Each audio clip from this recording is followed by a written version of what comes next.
GM1 here, and go ahead and conduct the reassembly of the M2A1. So getting the parts, pretty easy. It's getting it back together the right way. It's a little tricky. So first, start our firing pin extension, our firing pin. Get it to go together like this. Let's see if I can tilt it. I don't know how we can. So it goes in like that. That way we know we got it together correctly, so we can hold like this. If you got it upside down, it's going to just fall apart. So just like that. It goes into the back of the bolts. So right there. Drops right in. And then you kind of want to have it, let's see if I can angle it right. Have it where it's just like this within the bolt. If it's kind of crooked and wonky, just get a punch and move it around. So after that, we're going to get our sear spring and our sear. Our sear spring is going to go right in there. You can see a little recess for it. And then our sear, the way you can tell you put the sear in right, so you can see the little house on the back. So the sear. And then you're just going to press down on the spring and remove whatever is helping to hold the spring in place. No, it fell right out. And then you want to look to make sure the spring's kind of in straight. If it's not, because there's a little recess in the sear where the spring sits too. So you want to make sure those are lined up. Otherwise it's going to be a little wonky in there and it won't function as efficiently as it could. So make sure it's in the right slots. And then you're going to press down on your sear and insert your sear slide. Your sear slide can go from the left or right. Doesn't matter. There you go. Sear slide holds the sear and the sear spring in. Next, you're going to get your accelerator stop. Accelerator stop goes in right here. And then if you have trouble getting the accelerator stop in, you're going to flip it over. You'll see your barrel extension in here. If you don't see the barrel extension, something's blocking it. Your barrel extension is going to be in the way, and you can get access to it right here. So that's also part of your barrel extension. You can move it to make it even to get that clearance that you need. So once you get that clearance, you can press down on the barrel extension spring in there, move it out of the way, while also pushing in on the accelerator stop. So you're gonna push in on the accelerator stop, and once it gets going, once it gets going in, then you can, there you go. I felt it move in, then I can get the accelerator stop the rest of the way by just pushing in on that fairly easily. There you go. Accelerator stop goes in, and then you're going to push it into the side of the bolts, or the little recess in there. So accelerator stop in, push it into the side. Next, you got your cocking lever retaining pin that goes in your bolt, just like this. You want to make sure this kind of looks like a butt. Make sure the butt is sticking up. You don't want it sitting in there like this. You want butt up like this and leg back. You also don't want the cocking lever to be forward like this as well. Otherwise, it's not going to work. So it goes in just like that.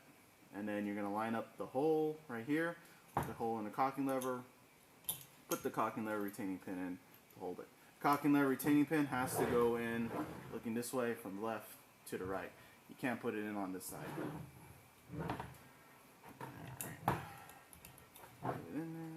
Alright, once I got it in, we're going to go ahead and do a quick function or a check on it to make sure I put it together correctly. So you just move the cocking lever forward, pull it back, and it should fire off. It did, and if it does that, that means you put it together correctly. So once I confirm that, I'm going to just push the cocking lever forward and leave it forward. When you put the bolt back into the receiver, you always want the cocking lever forward. If you have it to the rear and you put it in, it's going to get stuck, and there's a giant pain in the butt to remove. So cocking lever forward. Then you got your bolt switch and your extractor blinker. Bolt switches first, and you're going to line it up with however your thing is set up. So you got L and R. That stands for left hand feed, right hand feed. So mine, and I'm sure a lot of everybody else's M2s, M2A1s or M2HBs, they're all set to feed from the left side. So ours is set, all of ours are set to feed from the left side, so I want to make sure the track completes to the L. So that's for left hand feed. If If yours feeds from the right side, then you want to make sure the track is completed for the right track. And then you just kind of keep flipping the bolt switch around until you get the right track. So mine's set up for left-hand feed, and that's important to do because you can damage it if you don't. So if it's in the wrong, your bolt stud right here will slam against the bolt switch if it's incorrect, and that'll damage it. So make sure you have the right track. So left-hand feed, extractor the linker, same thing as I took it out, 90-degree angle, and it goes down. So bolts back together. Next, we'll put our accelerator tips into our barrel buffer body. We want accelerator tips like this, point upward toward the depressors, or the breech lock depressors. If you have it pointed away from the breech lock depressors, it's incorrect. So toward the breech lock depressors, just like that. There you go. And put the retaining pin back in. So there's your breech lock, or your accelerator tips back in place.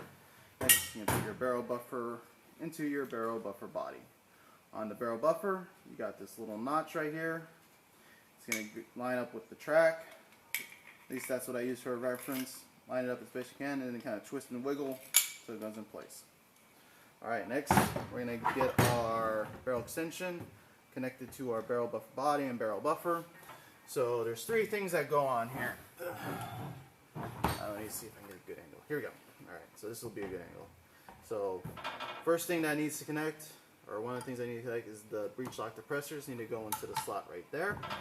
And your accelerator tips need to wrap around the shank.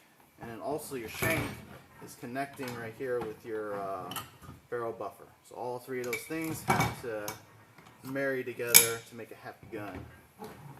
So I'm going to show you a side view of how it goes together. Let's see if I can get it. So I'm going to kind of bend or push up on my accelerator tips to wrap around the shank, just like that, and then it should come together. There we go. So it looks just like that when it comes together correctly, and you test it by holding on to the barrel buffer and lifting it up just slightly above the table in case you don't get it. If you don't get it, it's all going to come apart and it'll just land on the table. If you got it, it'll stay together. So that's the side view. I'll show you how I actually do it to get it. It's kind of hard to do it that way, so I'll show you the way I do it by hand. It's a little easier. I hold it like this. It's hard to hold with the side angle. Like that, so I can manipulate the accelerator tips and hold it like that. So here's how my view is when I do it. Let's just do it like this. Get it in there, kind of pushing up on the accelerator tip, and together like that. Next, I'm going to put our bolt into our barrel extension. It's going to go in just like that and slide in. So I see some people slide it just on the top like that. That's incorrect because then it will just lift up. So I'm going to go in from the side, slide in. I'll show you my view and how I do it like that. So there it goes. I can't lift it out. So it is incorrectly, and this is how it should look like when it's all three together. And another thing too that helps with putting it back into the receiver is the extractor delinker. If you push it too far forward like this, it's going to kind of make the parts come apart a bit, and it'll be a little more difficult getting the receiver. So if it's popped up like that, it might be a little more difficult getting it in. I always like to leave it back and down. And then before I get into receiver, I'll show you where I get a drive spring rod. On the back of the bolt, you can see right there, drive spring rod goes in just like that. So that's where the drive spring rod goes in. I'll show you this side, goes in right here. You can put all this in at once if you want to. It's you're perfectly capable of doing it just like this, but I usually like to save this for later just so it doesn't get in my way too much. Alright, get the receiver here, give you a side view of how this is all going to go in. Leave the top cover open so nothing gets in the way, and the bolts to the rear so you don't want to leave the top cover open anyways. So the way I'm going to do it, I'm going to come in just like this, and I like to do is called drag the nose along the ground. So right here is the nose of it on your barrel extension. Get it in there, and then I come in and push and drag the nose along the ground at an angle like this, Once I'm here, I'm going to kind of wiggle it and get it in. So the bolt, try and get in as quickly as soon as I can. It'll reach a stopping point, and then I'll push here on my barrel buffer and get the rest in, like that. Sometimes you'll get to a point where you can't push the barrel, or it gets stuck right here for some reason or whatever. All you gotta do is come toward the front, lift up on your barrel extension, and push it all in, and then it'll help clear it. So once I'm there, I'm gonna push it all in, and it'll get in place. And I'll show you what that looks like from a normal angle that I use. So right here, get it in, kind of wiggle it, get that bolt forward. It'll hit that stopping point, and then I'm here, and I'm just gonna push in on the barrel buffer and get it all the way in. So at this point, if your barrel buffer is still sticking out, that's fine. The barrel buffer won't retract in until the bolt is all the way forward. So before I keep going any further, I'm going to make sure my charging handle is all the way forward to make sure it doesn't get in my way when I'm trying to get my bolt stud in. So on the back here, you got your bolt catch, which is the one under tension, and your trigger bar, which is the loose one. So I'm going to push up on my bolt catch and push in on my bolt with my other thumb. Push up and in, and then that allows the bolt to go forward a little. Once you clear the bolt catch, it's gonna be fine. You can move it around. So I got the bolt in, put it on its side so you can see better. Get my bolt stud, put it into that little spot on the bolt, and find the recess here.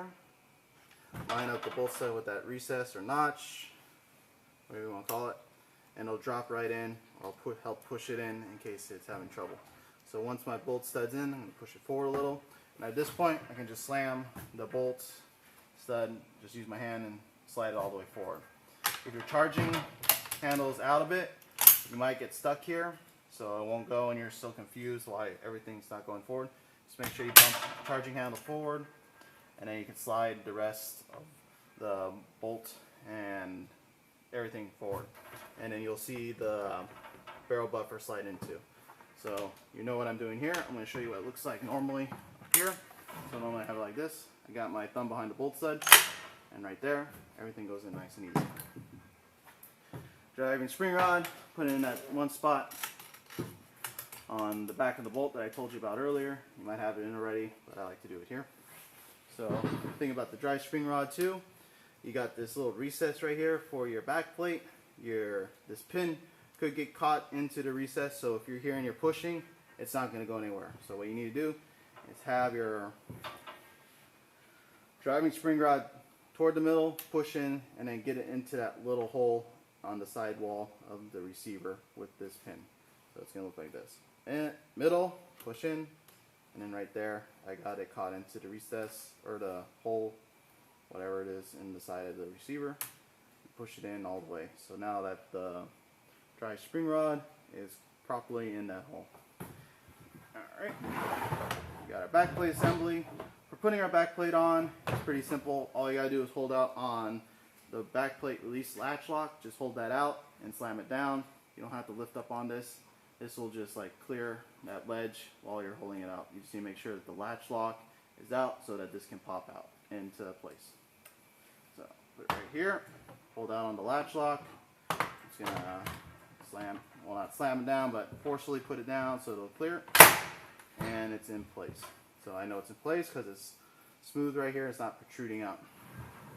And that is your reassembly of the M2A1. After you reassemble it, you'll do a function check to make sure you got it together correctly. I covered a function check in another video, so you can watch that and know the procedure for that.